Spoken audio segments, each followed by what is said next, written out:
ဘင်္ဂလားဒေ့ရှ်နိုင်ငံသည်ယင်းစည်းကမ်းမရှိသောနိုင်ငံဖြစ်သည်အခြေအနေကောင်းမွန်သောဘတ်စကားတစ်စီးကိုတင်တွေ့လိမ့်မည်မဟုတ်ပါဤနေရာတွင်ကျင်းမြောင်းသောလမ်းများသည်ဘတ်စကားများကြားတွင်မကြာခဏတိုက်မိတတ်သည်တခါတရံနောက်ကပတ်စကားကရှေ့ကပတ်စကားကိုတိုက်ပြီးမောင်းတယ်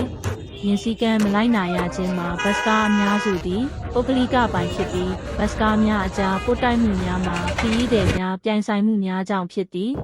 တကားတွေအမြဲဖွင့်ထားပြီးစပယ်ယာကလမ်းတွေကျက်နေတဲ့အခါတုံးတဲ့ကားတွေကိုခောက်ပြီးရင်မောင်းတွေကိုချက်ချင်းဖယ်ပေးဖို့သတိပေးတယ်အဲ့ဒါကိုလဲရင်မောင်းတွေကဒေါသမထွက်ကြပါဘူးဘတ်စကားတွေကိုပြင်ရတာဈေးကြီးပြီးပြုပြင်ပြီးရင်တောင်ပျက်စီးလွယ်လို့မပြုပြင်တော့ပါဘူးမှန်တွေကွဲသွားရင်တောင်မလဲတော့ပါဘူးဘတ်စကားတွေရဲ့ပုံမှန်သဏ္ဍာန်ပြတ်သွားတဲ့အထိအသုံးပြုကြတာအရေးမကြီးပါဘူးနောက်ဗီဒီယိုများမှာပြန်လည်တွေ့ဆုံပါမယ်